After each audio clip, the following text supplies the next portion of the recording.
universalidade e disponibilidade da mente que estava em Cristo Jesus. O caminho infinito começa com a revelação de que existe uma consciência transcendental que chama-se consciência de Cristo no misticismo cristão, e no budismo é chamado a mente de Buda. Em ambos os casos, o que se quer realmente dizer é que há uma consciência superior à mente humana. Isso não é uma questão de conhecimento geral. É verdade que pode haver aqueles que aceitam a ideia de que Buda tinha essa consciência espiritual e que Jesus tinha a mente que estava em Cristo. Mas não há muitos que possam compreender que essa mente crística ou consciência é universal, de todos os homens, e que é tanto sua quanto minha, como foi de Jesus ou Buda. Enquanto você acreditar que há um Deus lá fora, separado e à parte do seu ser, por todo esse tempo você personaliza Deus e configura a imagem de uma entidade, identidade que está fora de você. Deus é ser, mas não um ser. Deus está sendo você e sendo eu. Assim, você criar um Deus separado do ser produz o sentimento de separação que nos mantém na ignorância. Essa personalização de Deus, personalizando o eu, é justamente o véu que traz o sentido de separação de Deus. Personalizar a Deus, aceitando Jesus como o único Cristo, também encobre com o véu. Na verdade, a personalização do Espírito é o próprio véu. Deus é o ser. A despersonalização é o desvelamento, e no momento que você conhece Deus como ser, então Deus é o meu ser e é o seu ser. Não chameis a nenhum homem de pai sobre a terra. Um é o vosso Pai, que está nos céus. O Espírito é o seu Criador e o seu ser. Isso rompe com qualquer personalização, do tipo de qualquer grupo de pessoas que possa alegar que são os filhos de Deus e que representam a mais alta e melhor personalização. Na verdade, não há tal coisa como maior ou menor.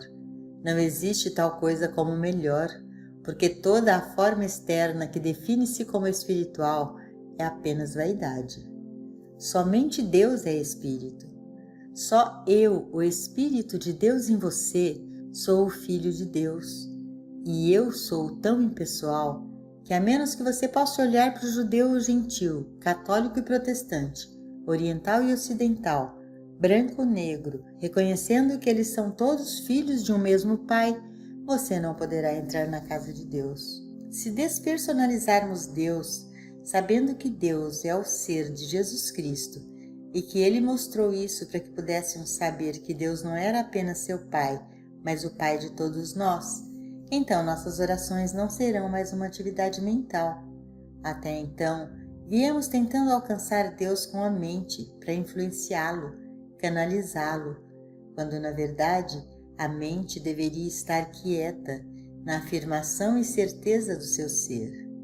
Deus é, eu sou, eu e o Pai somos um, portanto, não devemos empregar qualquer esforço mental para alcançar Deus, pois já somos um com o Pai. Ora, estamos certos de que não devemos tentar canalizar Deus com a mente, na direção de ninguém. Não foi esse o pecado da religião em todas as nossas guerras? Os capelães não foram encorajados a orar para a vitória para o seu lado? O que era isso senão tentar canalizar Deus? Não era tentar reivindicar Deus por seu lado, exclusivamente por seu lado? Mas se fôssemos filhos de Deus, deveríamos orar pelos nossos inimigos. Isso não significa que devemos rezar para que nosso inimigo nos destrua. Não que isso faria alguma diferença se o fizéssemos, mas nós devemos rezar para que nosso inimigo seja libertado da mente carnal, assim como queremos que nossos amigos libertem-se da mente mundana. Se, no entanto, estabelecemos-nos como animais de estimação de Deus e todos os outros como a mente carnal, teremos novamente colocado a nós mesmos em amarras. Orar pelo nosso inimigo significa conhecer a verdade sobre o nosso inimigo. Saber que qualquer expressão da mente carnal por parte do inimigo não é poder. E no que diz respeito à verdadeira identidade do inimigo, é tão Deus quanto a nossa identidade é Deus. Despersonalizando Deus, o sentido da onipresença ficará claro. Mantemos um senso de separação de Deus, até mesmo quando declaramos que Ele é a onipresença. Mas onde estou eu nessa onipresença? Se Deus é a onipresença, então eu também tenho que ser essa presença. Mas se eu penso em Deus e em mim separados, eu não estou despersonalizando. Ao contrário, só estou estabelecendo o senso de separação. Ora, só posso ter Deus como onipresença se eu sou a onipresença. Eis que estou à porta. Você escuta? Eis que estou à porta e bato. À luz do que você leu até agora neste livro, isto não tem agora maior significado para você? Eis que estou à porta e bato. Não faz você entender que isso não significa um homem que viveu há 2000 anos? Não faz você saber que isso não significa nenhum homem hoje?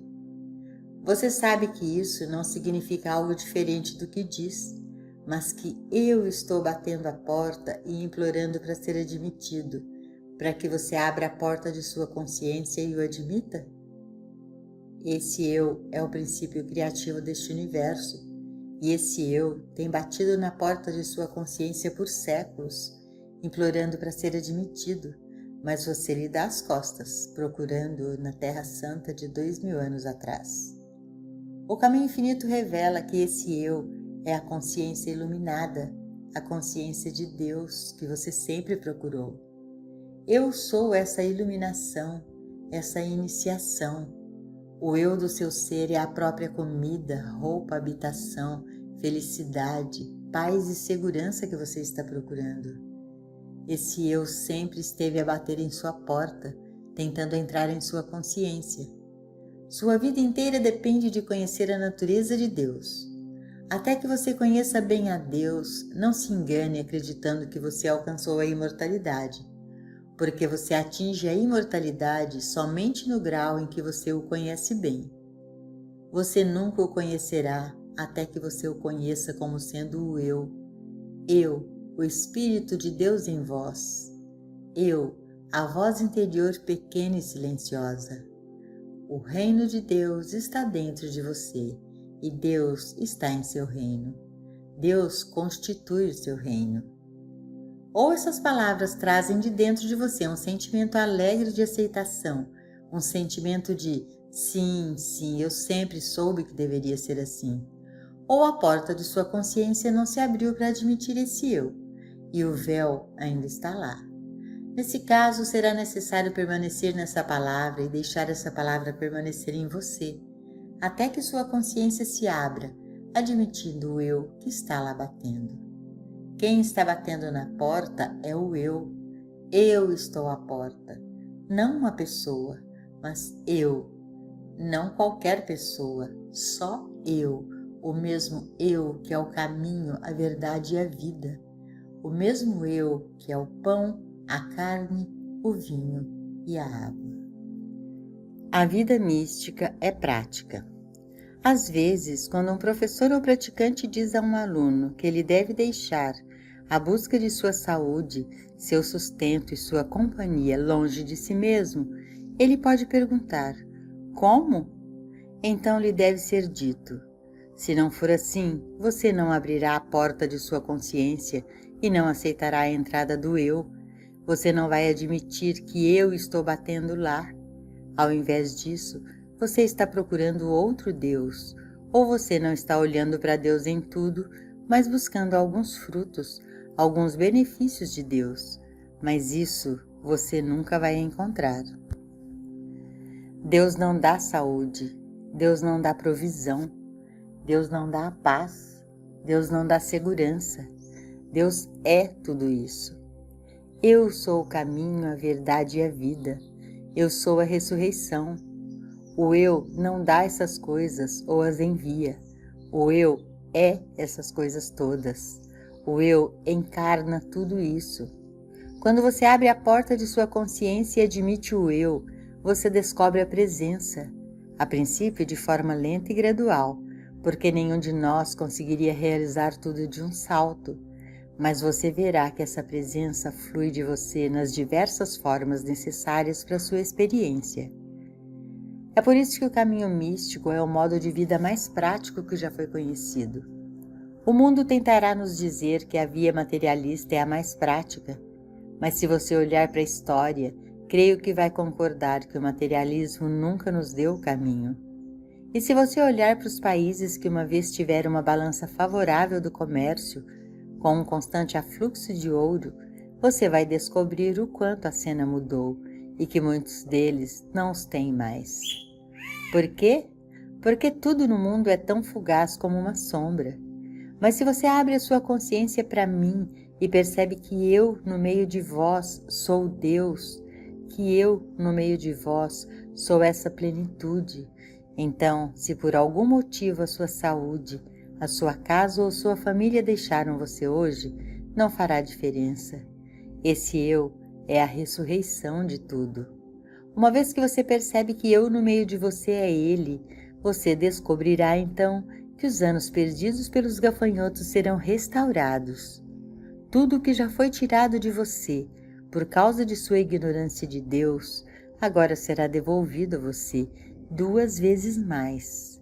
Nada disso é possível, entretanto, exceto para aqueles que abrem a porta de sua consciência e admitem o eu que é Deus e está lá em pé, batendo. A Caixa de Pandora. No ensino da verdade, você se depara com uma situação comparável à Caixa de Pandora. A Caixa de Pandora deveria ter escondido dentro dela um grande tesouro, mas quando foi aberta, o mal saltou para fora. Assim é também que a verdade é o maior tesouro que existe, mas se você abrir a porta da verdade para o pensamento despreparado, a verdade de que eu sou a verdade será prostituída, porque ela vai bater asas e dizer: eu sou Deus, eu sou Deus. E aquelas pessoas que tão pouco entenderam da verdade tentarão ser Deus para você. Para as pessoas despreparadas para esta verdade, a revelação do eu pode ser destrutiva, porque elas podem tentar usá-la para ganho pessoal, e também porque dá-lhes um falso sentido do eu, que os faz acreditar que um indivíduo tem poder. A verdade é que nenhum indivíduo tem poder, porque esse eu é todo poder. Esse eu é onipotência. Um indivíduo não tem poder. Você de si mesmo não tem poder. Você nunca pode dirigir o poder. Você nunca pode usar o poder. Quando você conhece o segredo do eu, você permanece em silêncio e deixa que ele faça seu trabalho. Não você, mas o eu que está no meio de você. Você não precisa de pensamentos, já que não pode e não precisa esclarecer a Deus. O próprio fato de você ter alcançado uma consciência iluminada é o elo de conexão entre você e Deus. Então, o que toda consciência iluminada tem que fazer é permanecer em Deus, e Deus atende sua necessidade. A parte que sua consciência desempenha quando foi iluminada é que ela despertou. Já teve o suficiente do desvelamento para saber que o eu em você e o eu de alguém que se volta para você é Deus, de modo que não há necessidade de transferir o seu pensamento para ele, transferir poder para ele, ou usar o poder de Deus para ele. É prazer do Pai dar-lhe o reino, do agrado do Pai, o eu no meio dele. O eu no meio de você é poderoso, mas o eu no meio de você está no meio dele também, por causa da onipresença. Portanto, você não precisa projetar seu pensamento através da distância. Você só precisa permanecer na quietude, e porque o eu foi desvendado, a verdade foi revelada. Se você sabe sobre o eu, por que você tem que buscá-lo? Não há um eu em você? Você não diz eu o tempo todo e eu sou Deus? Portanto, permaneça em silêncio. Compreender a natureza de Deus como eu é o tesouro, mas ao revelá-lo, ele se tornará mal na consciência dos não iluminados, daqueles que pensam que um sentido pessoal do eu é Deus, que qualquer pessoa pode exercer o poder de Deus, ou que alguma pessoa é especialmente favorecida por Deus, e, portanto, pode fazer mais por você do que algum outro praticante. Tudo isso pode ser muito mal, porque eles estão personalizando. Aprenda a despersonalizar. Somente quando você despersonalizar é que você poderá ficar sereno em seu interior e deixar que o eu faça o trabalho, sem pensar que é o seu eu mundano que o faz. Lembre-se, há um eu na pessoa que você é, auxiliando você, e é o mesmo eu, o único eu. Deixe que ele faça o trabalho sem palavras e sem pensamentos, e então o sentido pessoal do eu não se meterá no caminho. Eu sou o suprimento. Uma vez, uma aluna me escreveu que estava tendo problema de escassez e me pediu para fazer algum trabalho para o suprimento. Minha resposta foi: o problema realmente não é falta. Se você ao menos abrisse os olhos, perceberia que há tantas ervas na terra como sempre houve. Há tantas árvores, tantas frutas, assim como tantos bovinos, peixes, pássaros, diamantes na terra, ouro e platina, pérolas no mar. Assim sendo, onde se encontra sua carência? O problema não pode ser falta, porque o mundo está cheio de abundância. A falta está em você personalizar o suprimento, pensando que você não tem. Enquanto você personalizar desse modo, construindo um ser além de Deus, você não terá provisão. Mas quando você perceber que a terra é do Senhor e, consequentemente, também a plenitude dela, e filho, tudo o que eu tenho é teu, você estará despersonalizando. Vá até o topo da montanha e olhe para a terra até onde seus olhos alcançam. Tudo isto eu te dou. Você ouve essa palavra eu de novo? Eu. Mas onde você esteve procurando sustento? Do lado de fora? Então, certamente você estava personalizando-o, em vez de perceber que o eu é o provedor e está encarnado no eu. Tudo que está encarnado no eu infinito que eu sou e que você é, tudo isso é seu. Tudo, a terra até onde sua vista alcança. A terra e tudo que está nela é seu. É do meu agrado dar-lhe o reino. Mas se você personalizar, então há aqueles que têm e aqueles que não têm. Despersonalize-se e veja que você não é a pessoa que você vê no espelho. Isto é um corpo, mas o que você é o eu. Agora você tem que despersonalizar. Você tem que despersonalizar você mesmo. Você tem que despersonalizar Deus. E você tem que despersonalizar porque não há tal coisa como provisão que se destine apenas a você ou a mim. Existe um Deus que pode dar? Isso não indicaria um Deus que mantém tudo retido? Então que tipo de Deus você tem? Um Deus feito pelo homem? Um Deus feito à imagem e semelhança do homem? Certamente um homem pode dar e um homem pode reter, mas Deus pode? No momento em que você vê que Deus não retém o sol, a lua, as estrelas, os oceanos, os peixes, você sabe que não há nenhum Deus que retenha qualquer coisa. Você não pode realmente ter um problema de falta. O que você tem é o problema de um sentimento de separação de Deus. E você, na sua ignorância, estabelece seu próprio ser separado de Deus. Em outras palavras, você não está declarando eu sou eu. Em vez disso, você está declarando eu sou uma pessoa, e falta de educação, falta de oportunidade e outras circunstâncias estão me atingindo. Mas é você que está causando tudo isso. Você está construindo sua própria prisão. Você não pode demonstrar provisão, você só pode demonstrar eu. Você não pode demonstrar segurança, você não pode orar por segurança.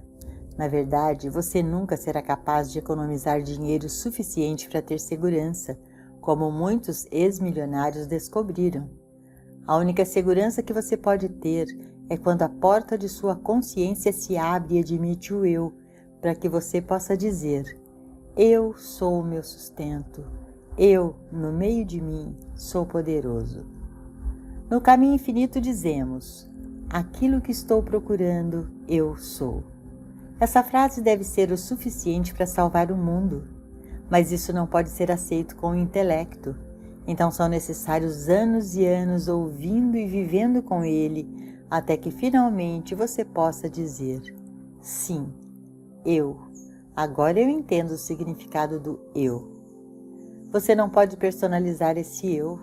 Em meus primeiros dias neste trabalho, quando por causa de um problema de suprimento isso foi revelado a mim, essa revelação não só encerrou meus dias de falta e limitação, como ainda fez algo mais. Ela revelou-me que eu não sou homem. Eu sou eu e eu não estou neste corpo. Então é como você estar em seu automóvel, mas na verdade não está em seu automóvel. Você realmente nunca fez parte de seu automóvel e você nunca está nele. Você sempre é algo separado dele, governando-o, e ele é uma ferramenta que você está dirigindo. Ora, esta mesma verdade se aplica ao seu corpo. Uma vez que você percebe que é esse eu, você saberá que este corpo tem o mesmo relacionamento com você que o seu automóvel tem. É um instrumento para o seu uso, mas você não está nele, pois eu sou a consciência divina infinita, onipresente. Se eu e o Pai somos um, então eu sou tão onipresente quanto Deus. Caso contrário, existem dois, um infinito e um finito. Mas se eu e o Pai somos um, sou onipresente. A natureza universal do eu faz de nós todos um. O caminho infinito revela a natureza impessoal de Deus, significando que Deus não é uma pessoa, que Deus não está localizado na mente de uma pessoa. Deus é ser, mas Deus é o ser infinito. Portanto, Deus só pode ser o seu ser e o meu ser. É por isso que podemos aceitar o eu como nome de Deus. Porque eu tenho o nome eu e você tem o nome eu. Cada um de nós é eu. Eu sou a identidade de todos. E é isso que nos torna irmãos e irmãs. É isso que nos permite encontrar-nos sem inveja, ciúme ou malícia. Porque não importa quanta abundância um possa ter, quanto de privação possa o outro ter, todos se igualarão ao chegarmos à consciência desse eu. Cada um de nós é eu, e Deus é o infinito em nós. Quando virmos a natureza universal de Deus como eu de cada indivíduo e como o eu de cada gato, cão, pássaro e animal selvagem, então o leão e o cordeiro se deitarão juntos, o leão e o cordeiro humanos, bem como os animais. Quando reconhecermos eu como ser universal, ser infinito, faremos de nossos inimigos amigos, não superando-os, mas reconhecendo que eu no meio do inimigo está também no meio de cada um de nós, e nós somos um. Só há um eu. A identidade de Deus é a sua identidade e a minha identidade. Se eu dou a você, eu estou dando a mim mesmo. Se você me der, você está dando a si mesmo. Isto é como transferir dinheiro do seu bolso direito para o seu bolso esquerdo. Isso tudo acontece uma vez que você comece a entender o eu, que é Deus, batendo à porta da sua consciência. Por isso, na medida em que o fizestes a um dos mais pequeninos, vós o fizestes a mim, porque eu sou o menor entre meus irmãos, e o menor destes meus irmãos é o eu. Tudo o que você tem feito ao outro tem feito a você mesmo, e isso deve ajudar a explicar o significado do karma. O mal que você faz para o outro é obrigado a voltar para você. É como se houvesse um grande elástico ligado a ele, e a pedra que você joga tem que voltar. Mas o bem que você faz também tem um elástico, e por isso, com quanto mais força e mais longe você atirá-lo, tanto mais rápido ele voltará para você. A lição que estamos aprendendo é que Deus é identidade individual. Deus não está flutuando no ar, não mais do que Deus está no céu. Deus não é sem corpo, não pode haver um ser sem um corpo. É verdade que o corpo não precisa ser físico, mas é um corpo. Cada indivíduo dá corpo a esse eu, esse ser divino. Esse eu é sua consciência individual, ainda que seja velado pela crença de que o homem é um ser humano, que ele é mortal, que ele foi concebido no pecado e gerado na iniquidade. É velado pela crença de que apenas alguns homens podem conhecer o eu, a consciência divina. Mas Deus é manifesto como eu e você individuais. E se Deus deve aparecer no meio de nós, Deus deve aparecer como eu e você individuais. Esta verdade não pode ser dada àqueles que não chegaram a ela através de estudos e meditação, porque eles acabarão por transformar a verdade desse eu em algo muito destrutivo para eles mesmos, nunca para os outros. Nós nunca podemos realmente destruir outros, nós só destruímos a nós mesmos, e fazemos isso através de personalização, por interpretação errada. Para seguir o caminho infinito, em primeiro lugar, abra a porta de sua consciência e admita o eu que está batendo lá. Faça-o em segredo, não tente explicá-lo aos seus amigos, não ache que você seria capaz de dá-lo a eles através da mente humana. Eles nunca poderiam aceitá-lo. Explicar esta grande verdade àqueles que estão no nível tridimensional de consciência é não só difícil, mas praticamente impossível, e, portanto, você terá que alimentá-los para que eles suavemente cheguem a alguma medida de maturidade espiritual. Então você pode retirar esse último véu sem chocá-los e mostrar-lhes que eu estou na porta de sua consciência implorando a admissão.